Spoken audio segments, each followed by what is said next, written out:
আচ্ছা, আমরা সবাই তো জীবনে এগোতে চাই, তাই না? কিন্তু অনেক সময় মনে হয় কি যেন একটা আটকে রেখেছে, বাইরের কোনো সমস্যা, কোনো মানুষ। কিন্তু কি হবে যদি বলি আসল শত্রুটা বাইরে কোথাও নেই, সে লুকিয়ে আছে আমাদেরই ভেতরে? চলুন আজকের এই আলোচনায় আমরা ঠিক সেই ভেতরের শত্রুকে চিনে নেব আর খুঁজে বের করব তাকে হারিয়ে দিয়ে আরও শক্তিশালী হয়ে ওঠার উপায়। আমাদের আজকের এই পুরো আলোচনাটা কিন্তু একটা অসাধারণ বইয়ের উপর ভিত্তি করে তৈরি। বইটা হল পণ্ডিত শ্রীরাম শর্মা আচার্যের লেখা আপনি কমজোরিयों से লড়ে মজবুত বনে। তো চলুন এই বইটার গভীর জ্ঞান থেকে আমাদের জীবনের জন্য কিছু জরুরি সূত্র খুঁজে বের করা যাক। দেখুন, এই বইটার একেবারে মূল কথাটা কি জানেন?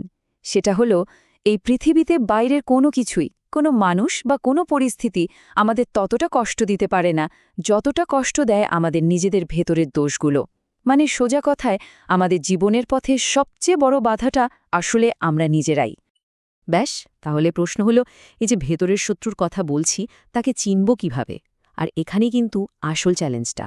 কাজটা হলো আত্মদর্শন, মানে নিজের দিকে আয়নার মতো করে তাকানো। বলা হয় সমুদ্রের একেবারে গভীর থেকে মুক্ত খুঁজে আনাও নাকি সহজ, কিন্তু নিজের ভেতরের দোষ খুঁজে বের করা তার চেয়েও অনেক বেশি কঠিন। তাহলে চলুন দেখে নিই আজ আমরা কোন কোন বিষয় নিয়ে কথা বলবো। প্রথমে একটা ভূমিকা থাকছে যেখানে আমরা বুঝব যে আসল শত্রু কেন আমাদের ভেতরেই থাকে। এরপর আমরা একে একে 4টি বড় ফাঁদ নিয়ে আলোচনা করব। অহংকারের ফাঁদ, আবেগের বিশৃঙ্খলা, অভ্যাসের দাসত্ব আর আমাদের দৃষ্টিভঙ্গির কিছু ভুল। আর একদম শেষে আমরা এই সব কিছু থেকে মুক্তির পথটা খুঁজে বের করার চেষ্টা করব। তো চলুন শুরু করা যাক। আমাদের প্রথম আর সবচেয়ে জরুরি যে কথাটা মাথায় রাখতে হবে সেটা হলো, জীবনের উন্নতির জন্য আসল লড়াইটা কিন্তু বাইরের পৃথিবীর সঙ্গে নয়, লড়াইটা পুরোপুরি আমাদের নিজেদের ভেতরের জগতের সঙ্গে। আচ্ছা, আমাদের সবার মধ্যে একটা অদ্ভুত প্রবণতা আছে, খেয়াল করে দেখেছেন? আমরা নিজেদেরকে একদম নিখুঁত, একদম ঠিক বলে মনে করি, আর সব দোষ খুঁজে বেড়াই অন্যদের মধ্যে। ভাবি আমার কোনো ভুলই নেই। এই যে একটা ভ্রম, একটা মোহ, একেই বলা হচ্ছে দ্য ইলিউশন অফ পারফেকশন বা নিখুঁত হওয়ার ভ্রান্তি। আর বিশ্বাস করুন, আমাদের এই একটা মাত্র দুর্বলতা, মানে নিজের ভুল দেখতে না পাওয়ার অভ্যাস, মানবজাতির উন্নতিতে এতটাই বাধা দিয়েছে যা শায়দ পৃথিবীর আর কোনো বাধাই দিতে পারেনি। কারণটা তো খুবই সহজ, তাই না? যে নিজের ভুলটাই দেখতে পায় না, সে নিজেকে বদলাবেটা কিভাবে? বেশ, তাহলে এবার চলুন আমাদের প্রথম আর সবচেয়ে বড় শত্রুটার মুখোমুখি হওয়া যাক। আর সে হল অহংকার। এটা এমন একটা সূক্ষ্ম ফাঁদ যা আমাদের সবার থেকে আলাদা করে দেয়, একা করে দেয়, আর আমাদের এগোনোর পথটা একেবারে বন্ধ করে দেয়। অহংকার জিনিসটা আসলে কি? এটা হলো একটা বিশ্বাস। সেই বিশ্বাসটা হলো আমি অন্যদের চেয়ে আলাদা, আমি স্পেশাল, আমিই সেরা। আর যেই মুহূর্তে এই ভাবনাটা মাথায় আসে, ঠিক তখন থেকেই কিন্তু বিভেদ, ঘৃণা আর লোভের জন্ম হতে শুরু করে। এই অহংকার কিন্তু একা আসে না, এর হাত ধরে আরও কয়েকটা মারাত্মক দোষ চলে আসে। যেমন ধরুন অভিমান। এটা আমাদের ভবিষ্যতে দেখার ক্ষমতা নষ্ট করে দেয় আর চারদিকে শুধু শত্রু তৈরি করে। তারপর আছে লাগাম ছাড়া উচ্চাকাঙ্ক্ষা, যা আমাদের জীবনের সহজ স্বাভাবিক পথ থেকে সরিয়ে ভুল পথে নিয়ে যায়। লোভ তো অহংকারের ছায়াসঙ্গী, সবকিছু একা পাওয়ার একটা তীব্র ইচ্ছা। আর সবশেষে আসে স্বার্থপরতা, যা আমাদের শুধু নিজের কথাই ভাবতে শেখায় আর সমাজ থেকে একদম একা করে দেয়। আর সবচেয়ে অদ্ভুত ব্যাপার কি জানেন? একজন দুর্বল মানুষ যার অহংকার আছে, সে হয়তো বাইরে কারোর ক্ষতি করতে পারল না, কিন্তু সে সারাক্ষণ নিজের ভেতরেই হিংসা আর রাগের আগুনে জ্বলতে থাকে। শেষ পর্যন্ত এতে তার নিজের শক্তি, নিজের এনার্জি নষ্ট হয়ে যায়। অহংকারের পর এবার আসি আমাদের আবেগের দুনিয়ায়। এই দুটো কিন্তু একে অপরের সাথে খুব ভালোভাবে জড়িত। কারণ যখনই আমাদের আবেগগুলো নিয়ন্ত্রণের বাইরে চলে যায়, মানে বিশৃঙ্খল হয়ে পড়ে, তখন সেগুলো আমাদের ভালোর বদলে ধ্বংসের দিকেই ঠেলে দেয়। আমাদের মনের ভেতরে যে তোলপাড় চলে, যে অশান্তি হয়, তার পেছনে কিন্তু কয়েকটা মূল কারণ আছে। সেগুলো হলো রাগ, ঈর্ষা, প্রতিশোধ নেওয়ার ইচ্ছা, অতৃপ্তি আর অস্থিরতা।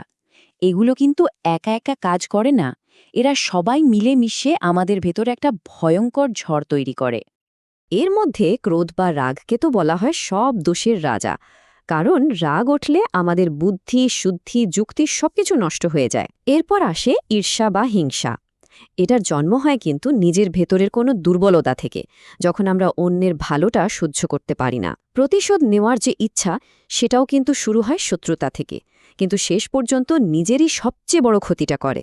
আর অতৃপ্তি আর মনের অস্থিরতা, এই দুটো মিলে আমাদের সবচেয়ে দামি সম্পদ, আমাদের মনটাকেই একেবারে পঙ্গু করে দেয়। রাগের ব্যাপারে একটা কথা খুব সত্যি, এটা এতটাই দ্রুত আসে একেবারে বিদ্যুতের গতিতে যে আমরা ভাবার বা কোনো কিছু বোঝার সুযোগই পাই না। এটা ঠিক যেন একটা বিধ্বংসী ঝড়, যা আসার পর পেছনে শুধু ধ্বংসলীলাই রেখে যায়। অহংকার আর আবেগ তো গেল, এবার আসা যাক এমন একটা বিষয়ে যা আমাদের একেবারে দাসে পরিণত করে, আর সেটা হলো আমাদের অভ্যাস। আমরা যখন বারবার একই ভুল কাজ করতে থাকি, তখন সেটা ধীরে ধীরে অভ্যাসে পরিণত হয়, আর সেই অভ্যাসই আমাদের গলায় অদৃশ্য এক শিকড় পরিয়ে দেয়। মজার ব্যাপার হলো, এই শিকলটা কিন্তু আমরাই নিজেরা তৈরি করি। এরকম কিছু দাস বানিয়ে দেওয়ার অভ্যাসের কথা বলি, যেমন ধরুন নেশা বা জুয়া। এগুলো আমাদের টাকা, পয়সা, স্বাস্থ্য দুটোই শেষ করে দেয়। আলস্য বা কুড়েমির কথা তো বলা হয়েছে, এটা নাকি মৃত্যুর চেয়েও ভয়ঙ্কর, কারণ এটা আমাদের কাজ করার ক্ষমতাটাই কেড়ে নেয়। তারপর আছে তাড়াহুড়ো আর অধৈর্য, যার ফলে কোনো কাজই ঠিকঠাক হয় না। মিথ্যা বলার অভ্যাস আমাদের বিশ্বাসযোগ্যতা নষ্ট করে। আর সবশেষে ইন্দ্রিয় সুখের প্রতি অতিরিক্ত লোভ, এটা আমাদের ভেতরের মনোবল, সাহস সবকিছুকে শুষে নেয়। অধৈর্য মানুষেরা একটা চক্রের মধ্যে আটকে যায়। জানেন সেটা কি? তারা কোনো কাজ শুরু করে, কিন্তু যখনই সাফল্য পেতে একটু দেরি হয়, তখনই তারা হাল ছেড়ে দেয়। ফলে কি হয়? তাদের সময়, টাকা, পরিশ্রম সবকিছু নষ্ট হয়।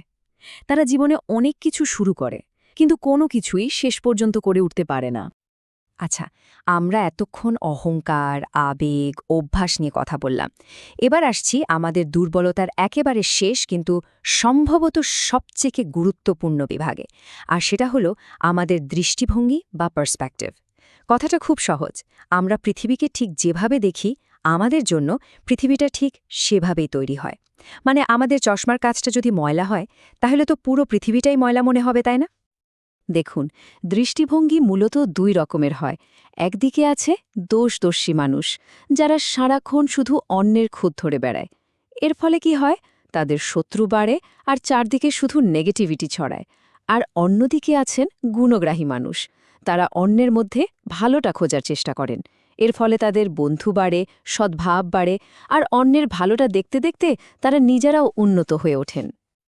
এই দৃষ্টিভঙ্গির আরও দুটো বড় ভুল আছে।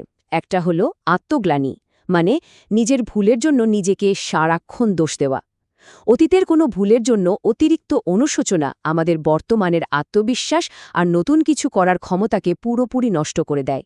আর দ্বিতীয়টা হলো নিষ্ঠুরতা, মানে অন্য কোনো প্রাণীর ক্ষতি করা।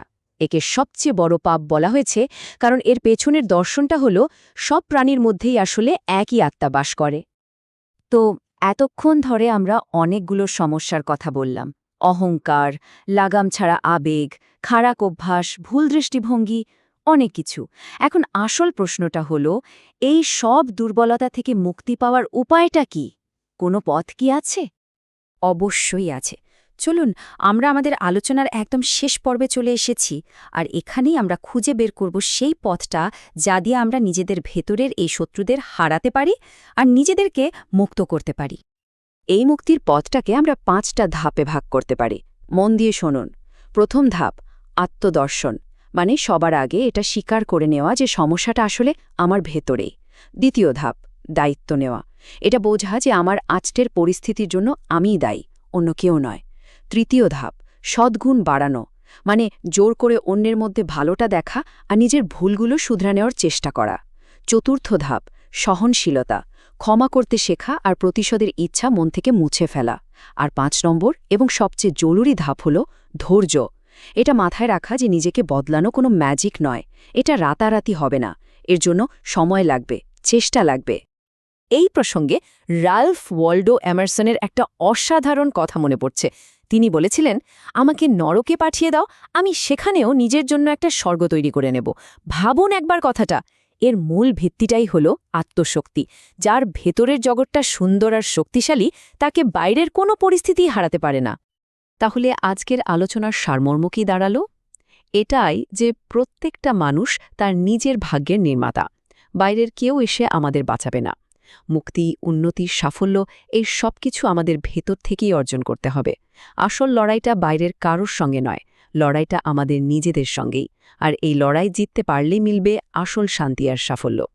তো শেষ প্রশ্নটা হলো, এই সবচেয়ে জরুরি লড়াইটার জন্য প্রস্তুতি কি আজ থেকেই শুরু করা যায়?